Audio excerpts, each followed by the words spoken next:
questions. Déjà, je voudrais savoir, première question, vous me dites un bonjour et vous me dites où vous avez vécu cet exploit exceptionnel du Paris Saint-Germain. Et j'aimerais quand même, de la part de toute l'équipe, quand même, qui disent, voilà, je ne leur dis rien, mais vous savez ce que vous avez à dire. On finira par Géraldine Maillet, d'accord? Allez, d'abord, bonjour Gauthier Lebray. Bonjour allez. Cyril Hanouna. Déjà, alors allez-y. Pardon? Ah bah allez-y. Ah oui, voilà. Je pensais que vous disiez bonjour Valérie. Déjà, écoutez, évidemment que j'ai regardé le match chez moi avec des amis. En essayant d'esquiver les mortiers d'artifice qui étaient lancés depuis la rue. Non, et je voulais dire évidemment que depuis le début d'On marche sur la tête, je dirais même en juin dernier, vraiment le tout début, le pronostic du triomphe du PSG était donné dans cette émission. Voilà. Par qui? Par son animateur. J'attends d'entendre Géraldine et on mettra des extraits tout à l'heure. J'attends d'entendre Géraldine. Voilà, j'attends Géraldine Maillet. Je suis content qu'elle soit là aujourd'hui. On va parler également de l'Inter de Milan. Hein. Alors, il y a pas mal de gens qui m'ont dit est-ce que le PSG est trop fort ou est-ce que l'Inter de Milan sont des immenses chèvres. Je vais vous dire, le PSG est trop fort. Suffit, hein. Le PSG est très fort. Le PSG est très fort. Mais l'Inter, ils n'ont pas mis un pied devant l'autre. Hein. C'était catastrophique. Ils les ont fracassés. C'est Luis Enrique, il a fait une tactique, il les a fracassés. Mais bon, l'Inter de Milan, là, franchement, je suis eux, là.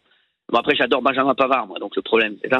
Mais avec Benjamin Pavard qui a bien joué, le reste, ils n'ont pas mis un pied devant l'autre. Pavard, il a été nul. Ouais, mais comme c'est mon ami, on dit qu'il est bon. Je comprends le principe de apprendre à savoir comment ça se passe dans l'émission. Merci. Et Géraldine Maillet, si j'étais vous, pour l'instant, je me ferais toute petite. Merci. On va passer à Valérie Benaïm. Allez-y. Alors, moi, j'ai regardé le match à la maison. Vous savez que j'habite à 2 pas du Parc des Princes. Donc, j'ai eu droit aussi à l'ambiance festive au début, beaucoup moins après.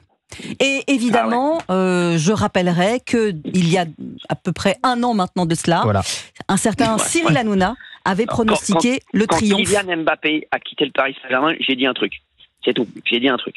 J'ai dit, vous avez dit, ils gagneront sans lui. Ils vont la gagner sans lui dès maintenant. Voilà. Et ben maintenant, bon, j'attends Géraldine Maillet. Pour l'instant, on va laisser Géraldine Maillet. C'est le running gag. J'attends Géraldine Maillet. Voilà. Pour l'instant, Olivier, D'Artigol, comment il va celui-ci? Ça va Cyril, ça va. J'étais à Ajaccio, on s'est installé. Alors juste pour vous dire, je suis dans l'ascenseur, hein, donc vous allez me voir, vous allez me voir dans 30 secondes. Hein. Ok. Donc voilà.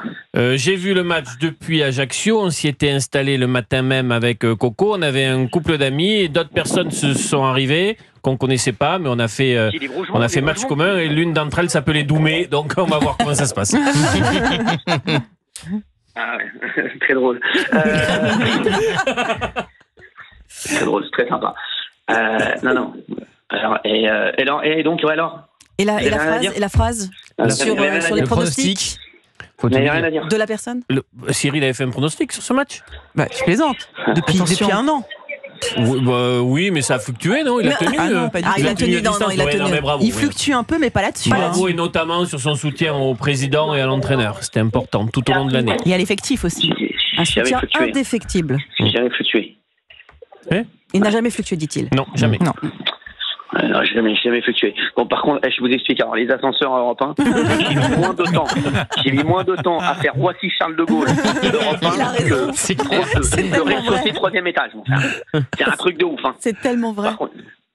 En revanche, ils ont un truc génial, les ascenseurs d'Europe 1, c'est qu'on peut garder la conversation au téléphone. On peut faire une émission en duplex, ça ne coupe pas. Et c'est intéressant quand l'ascenseur se bloque, ce qui arrive souvent. Merci. Allez, j'attends Géraldine Maillet. On a la chance d'avoir Jacques Vendroux avec nous, Cyril. Je sais, je l'ai eu tout à l'heure au téléphone, il est magnifique. Il est magnifique. Alors, il est magnique. Vous allez me voir dans un instant, parce que là, j'ai dû m'arrêter au 2e. J'ai pris un petit kawa, et là, j'arrive au 3e. Là, j'ai pris un petit kawa, là, j'arrive au 3e. Pimpon, je vous le dis, pimpon. Alors moi, Cyril, j'ai fait le... Alors, attendez, est-ce qu'on a une pub? Géraldine Maillet? Alors, on va vous prendre juste après la pub, Géraldine Maillet. On se retrouve dans un instant. À tout de suite. Une petite minute. Alors, la pub? Il y avait une pub? Il y avait une pub ou pas? Il n'y a pas de pub. On peut la faire nous-mêmes, non? On peut faire une pub. Ou alors on chante la Paris SG. Il n'y a pas de pub. Tous ensemble. C'est ça ta pub, toi? Bah oui, c'est le chant des ultras, c'est mon préféré.